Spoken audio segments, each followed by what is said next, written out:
नमस्कार, स्वागत है आप सभी का एक बार फिर। जिस चीज का था इंतजार, Indian T20 league finally I would say March में होने वाली थी, अब जाकर एक सितंबर में मौका पड़ा है। 19 सितंबर वो दिन है, एक ऐतिहासिक दिन होने वाला है भारतीयों के लिए, क्योंकि ये एक it has been a commendable effort and defending champions Mumbai will be up against Chennai, and I am very glad because today I have been joined in with the former cricketer, current commentator, our expert analysis, none other than Mr. Atul Wasan. कैसे हैं Atul sir? बिल्कुल तैयार है matches के लिए, thank you. बहुत ही बढ़िया एक चीज आई है निकल के, ये है चेन्नई ने जीत लिया है टॉस और फील्ड करने का डिसीजन लिया है। आपके हिसाब से कितना अच्छा डिसीजन है ये? देखिए, कंडीशंस का बात की जाए तो शेख जायद स्टेडियम में बड़ी अच्छी पिच है और वहां पे दो तरह की पिचेस बनाई जाती है। एक होती है बिल्कुल ड्राई, घास नहीं होती कई बार, या अगर इसी पिच को रोल करके अगर हल्की सी घास हो तो then becomes a super pitch. So now today there is a even layering of grass, so मुझे लगता है कि ये हाई स्कोरिंग मैच होगा। और फिलहाल जैसे सुना है कि धोनी ने टॉस जीता और पहले गेंदबाजी की, तो लगता है कि जानते हैं कि ड्यू फैक्टर जिसके बारे में मैंने पहले भी बात की थी आपसे, क्योंकि यहाँ पे शेख जायद स्टेडियम जो है अबू धाबी में बड़ा ओपन एक मैदान में बना हुआ, तो वहां पे जहाँ पे ओपननेस हो वहां पे ड्यू ज्यादा आती है। तो अगर ड्यू आती है तो बाद में चेस करना इजी हो जाएगा, क्योंकि बॉल स्किड करके बैट पे आता है तो ना टर्न होता है ना ग्रिप होता है। तो I think it's a good decision by him to actually bowl first, और थोड़ा सा ये भी पता लगे कि क्या टारगेट चेस करना है। कई बार पहले बल्लेबाजी करते हो प्रेशर में रहते हैं कि टारगेट कितना सेट करें, उसके चक्कर में आप जल्दी भी आउट हो जाते हो। पर एक बार पता हो कि कितना टारगेट है तो आप प्लान कर सकते हो उसको। अतुल भाजी, एक जने की मैं बात करना चाहूंगा, हम उनकी बात ही कर रहे हैं। 438 दिन बाद मैदान पे एक बार वापस उतरेंगे। मैं बात कर रहा हूं महेंद्र सिंह धोनी की। मेरे हिसाब से वो एक ऐसे खिलाड़ी हैं जिसका सब इंतजार कर रहे हैं, सब चाह रहे हैं कि वो वापस फील्ड पे आए। क्या रहेगा माहौल, मतलब किस तरीके से देखेंगे हम उन्हें? देखिए, एक लेजेंड तो है ही वो। मुझे लगता है कि everybody would love to see him play and it's very long sabbatical. काफी लंबा समय होता है कि कोई मैदान पे उतरे ना। और मैं बहुत हैरान था कि वर्ल्ड कप के बाद ना तो डोमेस्टिक क्रिकेट खेले वो और सीधा T20 में खेलते रहे। और मुझे लगता है कि सिर्फ T20 से अपना करियर आगे, अब तो वर्ल्ड कप कैंसिल हो गया, इसीलिए मुझे लगा कि रिटायरमेंट भी घोषित कर दी, क्योंकि इतना लंबा समय अनफेयर रहता, सिलेक्टर्स पे भी दबाव रहता है धोनी का, और नए खिलाड़ी जो है चाहे ऋषभ पंत है, KL राहुल है, तो टीम का जो प्रोग्रेस है वो थोड़ा सा लिमिट हो जाता है अगर एक बड़े खिलाड़ी को आपने अकोमोडेट करना है। ये बात भी सही है कि वो पुराने वाला धोनी तो नहीं है एज अ प्लेयर, बट उसकी जो वैल्यू है ना, वो ही is larger than the sum of its parts, कहते हैं ना कि सबको राइट। टोटल, क्योंकि उनका जो एक वो खड़े रहना और जो इन डेप्थ उनके पास एक पैनी नजर है ना, वो एक स्ट्रीट स्मार्ट क्रिकेटर की, यू कांट डिस्काउंट दैट। और मुझे लगता है T20 में, क्योंकि he is at the centre of focus because wicket के पास है, so any indentation, any change in the game, he is the first to know and he has got a very sharp mind. तो वो अगर player कम भी हो गया है, पर उसकी वैल्यू फिर भी काफी है। एक बहुत बड़ी खबर यह आ रही है कि मुरली विजय ओपन कर सकते हैं और फाफ डुप्लेसिस या राइडू में से कोई उनके साथ में चलेगा। तो आपको क्या लगता है कि नंबर 3 पे कौन आने वाला है और ओपन कौन करेगा? देखिए, शेन वॉटसन तो खिलाना पड़ेगा उनको, क्योंकि वो एक ऐसे खिलाड़ी है who is a big match player, और ये बड़ा मैच है, फाइनल नहीं है। वो फाइनल में हमेशा जिताने की कोशिश करते हैं और बहुत बड़े हैं, उन्होंने 4 फाइनल्स खेले हैं उन्होंने। पर इस मैच में अब उनकी भी क्या है कि इतने साल हो गए इंटरनेशनल क्रिकेट नहीं खेल रहे, डोमेस्टिक क्रिकेट नहीं खेल रहे, तो सिर्फ अपने आप को फ्रेंचाइज क्रिकेट में सस्टेन करना एक बड़ी मुश्किल बात होती है। तो वो खेलेंगे। डुप्लेसी करंट प्लेयर है, उनका खेलना बनता ही है। अब क्योंकि सुरेश रैना नहीं रहे हैं, तो ये अब किस तरह से बैटिंग स्टैगर करेंगे। केदार जादव भी एक ऑप्शन है उनके पास, राइडू भी ऑप्शन है। मुझे लगता है कि केदार जादव पे थोड़ा ज्यादा भरोसा रहता है महेंद्र सिंह धोनी को, तो बड़ा इंटरेस्टिंग रहेगा। मुझे लगता है पहले मैच में आप हम ज्यादा वो ना करें, फोरकास्ट ना करके उनकी प्लान देखते हैं। और महेंद्र सिंह धोनी ऐसे हैं जो एकदम से प्लान बदलते नहीं है। वो एक जो उन्होंने अभी मन बनाया है उसे 2-4 चांसेस देंगे उसके बिफोर टिंकरिंग विद इट। बिल्कुल। चलिए, अब थोड़ी सी मुंबई की मैं पहले बात करना चाहूंगा। डिफेंडिंग चैंपियंस हैं, थोड़ा सा उनको थोड़ा फेवर देते हैं यहाँ पे।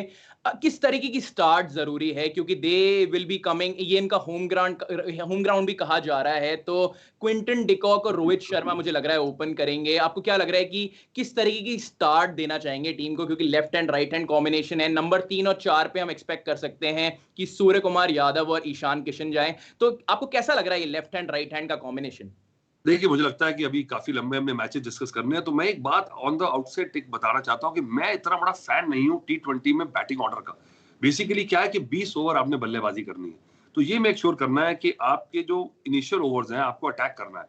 अगर आप कहीं पिछड़ जाते हो उनमें और आपकी विकेट चली जाती है, या आप सोचते हैं कि मैं थोड़ा टाइम ले लूं, या ऐसा कोई खिलाड़ी हो जिसकी फॉर्म अच्छी ना हो, तो आप मैच में पिछड़ गए। तो टीम्स वही चाहेंगी कि जो उनका सबसे श्योर शॉट है ना, उससे ऊपर खिलाए। तो डिकॉक से बेटर प्लेयर नहीं है। अगर पर डिकॉक और रोहित शर्मा अगर एक साथ खेलेंगे, तो रिस्क ये है कि अगर जल्दी न्यू बॉल से आउट होना, कोई भी आउट हो सकता है। तो बड़ी विकेट अगर चली गई, तो पीछे जो मिडिल ऑर्डर थोड़ा सा मुझे डाइसी नजर आता है, जिसमें कृणाल पांड्या है, पोलार्ड है, सूर्य कुमार यादव है, फिर हार्दिक पांड्या है। तो आपके पास अगर प्योर बैट्समैन देखें तो नहीं बचता। तो शायद मुझे लगता है कि कोचेस जो सोच रहे होंगे कि अगर ओपन करा दिया जाए डिकॉक के साथ एक खिलाड़ी को, और रोहित को थोड़ा नीचे लेके आए, तो शायद वो बेहतर रहेगा। पर आज साफ हो जाएगी नीति किस तरह से खेलते हैं। अतुल पाजी, 4 जो ओवरसीज प्लेयर हैं मुंबई के लिए, वो हैं Kieron Pollard, James Pattinson, Trent Boult और क्विंटन डिकॉक। तो मतलब एक बात तो इनने साफ कर दी है कि ये थोड़ा पेसर्स के पास ज्यादा जाना जा रहे हैं, और स्पिनर्स जो सब कह रहे थे कि इस बार हो सकता है स्पिनर्स थोड़े हावी रहेंगे, वो चीज देखने को नहीं मिली है। तो आपको क्या लग रहा है, इसका क्या डिसीजन है और क्यों ऐसा हुआ है? देखिए, वो विकेट है, उसमें थोड़ी सी घास है, तो मुझे लगता है कि जो आशा थी कि अब बाद में जरूर आप देखेंगे गर्मी पड़ती रहेगी, पिचेस थोड़ी सी थक जाती हैं खेल खेल के, तो वो ड्राई और लो होते हैं। तब मुझे लगता है कि स्पिनर्स का रोल आएगा, और शायद शारजा में जहाँ पे घास नहीं होती, वहां पे इमीडिएटली आप वो जलवा देख सकते हैं। दुबई इंटरनेशनल स्टेडियम में भी थोड़ी सी मिट्टी रहती है, घास नहीं रहती, तो वहां पे स्पिनर्स। पर यहाँ शेख जायद स्टेडियम में मैंने बताया जैसे, क्योंकि दोनों तरफ स्टेडियम जो है ना, उनकी कट है, वो लो है। आपके सामने स्टैंड है, इधर स्टैंड है, तो साइड्स में स्टैंड छोटे हैं, तो वहां पे क्रॉस द ग्राउंड बड़ी अच्छी ब्रीज चलती है। आपको इतने मैचेस मैंने वहां पे कमेंट्री की है, और वहां पे शाम को बॉल हमेशा स्विंग करता है। तो वो अगर मुंबई इंडियंस ने आज गेंदबाजी करनी है, तो अगर बॉल स्विंग होगा तो दिक्कत पैदा करेगा। अगर ड्यू नहीं आई, तो बहुत मुझे लगता है एडवांटेज हो जाएगा जो बाद में गेंदबाजी करती है टीम। तो अतुल पाजी, अगर आपको यहाँ पे थोड़ा सा अगर प्रिडिक्ट करना हो स्कोर, तो आपके हिसाब से पहली इनिंग्स में एक अच्छा स्कोर किस तरीके से देख रहे हैं आप, कितना हो सकता है? देखिए, अच्छा स्कोर मुझे लगता है हाई स्कोरिंग गेम है, और यहाँ एवरेज स्कोर तो 167 है इस मैदान का, T20s में बात की जाए। और रस्सा भी जो है ग्राउंड का, वो भी आजकल अंदर रखते हैं। बेचारे गेंदबाजों की कोई सुनवाई नहीं है, क्योंकि सारे लोग छक्के देखने आते हैं, विकेट देखने कोई नहीं आता। तो गेंदबाजों को मैं इस क्रिकेट का नौकर मानता हूँ। तो उन बेचारों के लिए एक मुसीबत ये है कि बाउंड्री अंदर है, 65 यार्ड्स की बाउंड्री कर दी जाती है। तो यहाँ पे हाई स्कोरिंग मैच होगा। मुझे लगता है कि अगर अर्ली विकेट्स नहीं गई, तो मुंबई चाहेगा कि 180 प्लस 180 तक पहुंचे, और जो कि बहुत लाजमी है। आप देखें पिछले 5 साल में औसतन पूरे मैचेस में से 55 बार स्कोर 170 के पार गया है।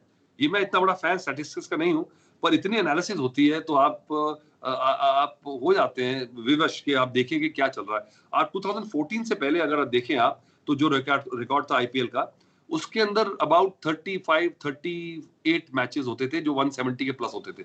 तो धीरे धीरे औसतन स्कोर जो है T20 में बढ़ता चला जा रहा है, क्योंकि एक तो खिलाड़ियों के दिल खुल गए हैं, और टेक्निक्स आ गई हैं, आप इम्प्रोवाइज करते हैं, और रूल्स भी ऐसे बनाए गए हैं कि गेंदबाज बाउंसर नहीं मार सकता ज्यादा।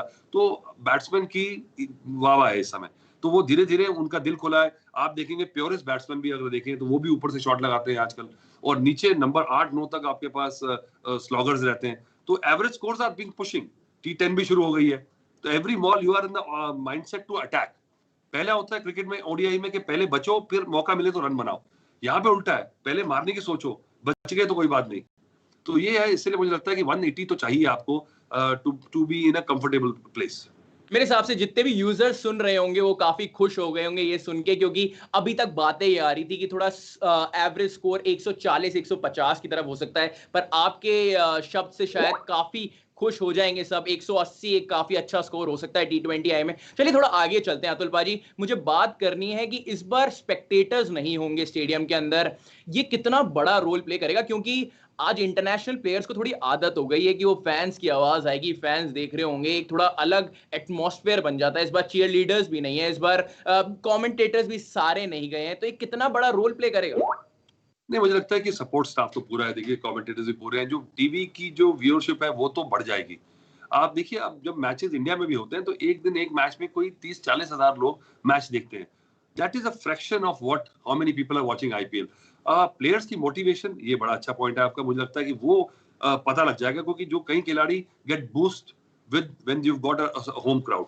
कई बार अगर आपका होम क्राउड ना हो साथ में तो वो कहीं थोड़ा सा आप स्लगिश से रहते हो, आपको वो extra spring in the step नहीं मिलता, क्योंकि आपको लगता है कि भाई आपका नाम लिया जा रहा है, आपको सराहना मिल रही है, और आप अवे खेलते हो तो वहां पे दूसरे सपोर्टर आपको बू करते हैं, तो वो भी आपकी मेंटल टफनेस टेस्ट करता है। यहाँ पे ये ना दो ना होना, शायद इंटेंसिटी में थोड़ी कमी आ जाए, पर ये अब जो सपोर्ट स्टाफ है, कोचेज हैं, असिस्टेंट कोचेज हैं, उनका है कि किस तरह से अपने प्लेयर्स को मोटिवेटेड रखें, और कैप्टन का रोल भी यहाँ थोड़ा बढ़ जाएगा। अतुल भाजी, यहाँ पे अगर थोड़ी वेदर की बात करी जाए, ये कितना डिफिकल्ट होने वाला है जो ऑस्ट्रेलिया से आते हैं, जो इंग्लैंड से आते हैं, क्योंकि इतनी गर्मी में उनको खेलने की आदत है नहीं। अगर भारतीय कंडीशन ही देखी जाए तो वहां पे पसीने इतने आते हैं कि जितना अगर 100% परफॉर्म करना चाहते हैं तो 75% 80% हो जाता है, क्योंकि गर्मी महसूस जो इतनी ज्यादा होती है। इन कंडीशंस में आपको क्या लगता है कि जेम्स पैटिंसन है, ट्रेंट बोल्ट है, गर्मी इतनी ज्यादा है तो इनकी परफॉर्मेंस पे इफेक्ट आएगा? नहीं, मुझे लगता है कि गेंदबाजों की नहीं, और बल्लेबाजों की भी नहीं, क्योंकि इतने प्रोफेशनल प्लेयर्स हैं, इतने सुप्रीम एथलीट्स हैं सभी, कि अगर आप सुप्रीम नहीं हो तो आप ये टॉप लेवल की क्रिकेट नहीं खेल सकते। तो मुझे लगता है ये 20 ओवर की क्रिकेट इतनी दिक्कत नहीं देगी। आप 100 ओवर का मैच खेलें, ओडीआई खेलें, तब इंटेंसिटी आपको लगातार रहना, वहां पे आपको 10 ओवर डालने हैं, यहाँ पे आपको 24 गेंदें डालनी है। तो इतना तो इनमें दमखम है कि जितनी मर्जी गर्मी हो, और इंडिया में भी गर्मी कम नहीं होती, चेन्नई में चले जाए आप, सेम हाल होता है, ह्यूमिडिटी भी बहुत है। तो I think these players have been there, done it, in condition में खेले हैं, तो मुझे गर्मी से कोई दिक्कत नजर नहीं आ रही। गर्मी का सिर्फ असर जो होगा वो धीरे धीरे पिचेस पे होगा, क्योंकि इतनी गर्मी सहते सहते, और रोज आपका मैच होने वाला है, तो आपको वाटर करने का टाइम नहीं मिलता, प्रिपेयर करने का टाइम नहीं मिलता ग्राउंड्समैन को, तो पिचेस धीरे धीरे थोड़ी सी चलिए एक स्लगिश बार होती चली जाती है। चलिए एक बार नजर डाल लेते हैं, जितने भी हमारे दर्शक अभी अभी आए हैं उनको मैं एक बार प्लेइंग 11 पे नजर डलवा देता हूं। मुंबई इंडियंस की पहले बात करते हैं। रोहित शर्मा है कप्तान, क्विंटन डिकॉक, सूर्य कुमार यादव, सौरभ तिवारी को खिलाया है। आई थिंक अतुल पाजी बहुत एक ऐसा खिलाड़ी जिसने मुंबई के लिए पास्ट में भी बहुत अच्छा करा है, तो शायद मिडिल ऑर्डर में काफी अच्छा कर सकते हैं। Krunal Pandya, Hardik Pandya, Kieron Pollard, James Pattinson, Rahul Chahar, Trent Boult और जसप्रीत बुमराह, ये है मुंबई की लाइनअप। तो इसमें आपको सबसे आपका टॉप पिक कौन रहने वाला है? आपको क्या लगता है कि ये खिलाड़ी इस बार काफी अच्छा करेगा? देखिए, सबसे पहली तो उम्मीद तो रोहित से ही है, क्योंकि जो जिसने बड़ा काम किया है उस पे ये उम्मीद का दबाव तो आता है। The bigger player you are, the more responsibility you have. तो मैं कहूंगा अगर वो है तो कंपैरिजन नहीं, पर एक बॉल का गेम है, एक बॉल आउट करके चली जाती है आपको। तो अगर बॉलिंग यही करेगा, ऐसे कोई गारंटी नहीं है क्रिकेट में। और गेंदबाजी जो दूसरी टीम में भी है वो भी अच्छी खासी है, एनगीडी बड़े जबरदस्त गेंदबाज हैं, तो उनसे बच के रहना होगा। हाइट अच्छी है, स्विंग कराते हैं, अगर आप मारने जाए तो आउट हो सकते हैं। पर मुझे लगता है कि सौरभ तिवारी को खिलाना बड़ा स्टेप है, क्योंकि एक तरह से एक वेटरन मान लो, आईपीएल के पहले रॉयल चैलेंजर्स बैंगलोर से खेलते रहे हैं, एक टाइम में बहुत अच्छा खेल के ऑलमोस्ट इंडियन टीम को टच भी करा उन्होंने, पर वो जमा नहीं पाए, तो अब वो भी अपने ढलान पे हैं। और इस बार अगर उनको खिलाया जा रहा, तो जो भी इस प्रिपरेशन में देखा होगा मुंबई ने, कुछ ऐसा देखा होगा कि लगा कि इसकी मेच्योरिटी और उसकी फिटनेस और गेम को देखते हुए इसे स्टार्टिंग मौका दिया जा रहा है। अब इस मौके को अगर नहीं बनाएंगे तो फिर ये पूरा सीजन नहीं खेलेंगे, तो ये 2-3 मैच मिलने वाले हैं। एक बात से अतुल पाजी काफी हैरान हूं, एक खिलाड़ी जिसमें 2019 में काफी भरोसा दिखाया था, ईशान किशन, वो इस प्लेइंग 11 के अंदर शामिल नहीं है। ये कितना बड़ा सवाल है? मुझे लगता है बड़ा जबरदस्त खिलाड़ी है वो, पर वो है सही मायने में ऋषभ पंत का कंपटीशन है आगे इंडियन टीम में सेट होने के लिए wicket keeper. I think KL Rahul से थोड़ा सा काम चलाएगी इंडियन टीम, बट आगे महेंद्र सिंह धोनी का कोई रोल लेगा as a wicket keeper batsman, तो या ऋषभ पंत या ईशान किशन। पर ईशान किशन की प्रॉब्लम यह है कि डिकॉक जैसा अगर खिलाड़ी हो तो वो 1-to-1 कट हो जाता है वहां पे। अब सौरभ तिवारी, जैसे मैं कह रहा हूँ, अगर सौरभ तिवारी ने नहीं बल्लेबाजी की तो ईशान किशन बतौर बल्लेबाज भी आप देख सकते हैं खेलते हुए आगे आने वाले टाइम में, कोई बड़ी बात नहीं होगी। बिल्कुल। एक सेकंड लास्ट सवाल आपसे, पहले मैं चेन्नई सुपर किंग्स की तरफ चल लेता हूं एक बार। चेन्नई सुपर किंग्स की प्लेइंग 11 में Murali Vijay, Shane Watson, Faf du Plessis, Ambati Rayudu, Kedar Jadhav, MS Dhoni, Ravindra Jadeja, क्या बड़े बड़े नाम है इनका। सैम करन को खिलाया है इस बार, दीपक चाहर, पीयूष और लकी एनगीडी, इनके अंदर भरोसा दिखाया है। शार्दुल ठाकुर, जिनने 2019 का फाइनल खेला था इस टीम के साथ, उनको इसमें जगह नहीं मिली है।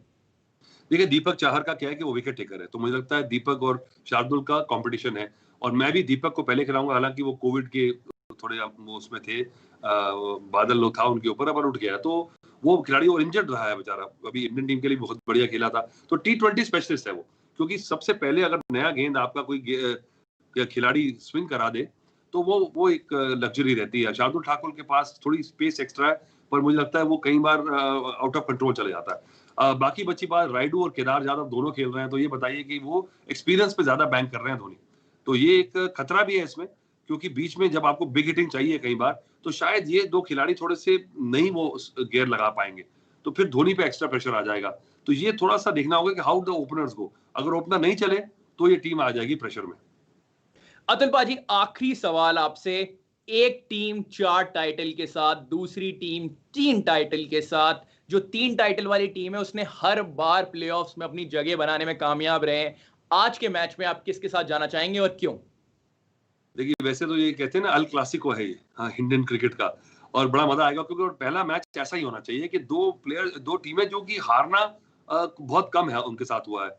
पर अगर चेन्नई सुपर किंग का रिकॉर्ड देखें तो हारी मुंबई इंडियंस से बहुत ज्यादा। पिछले साल तो 4 मैचेस हार गए थे वो, चारों के चारों, पूरे होम एंड अवे हारे, प्लेऑफ में हारे और फाइनल में हारे। तो देखिए, तो वो मेमोरीज जो है वो शायद हॉन्ट करेंगी। It's a new year, but it's a tough call.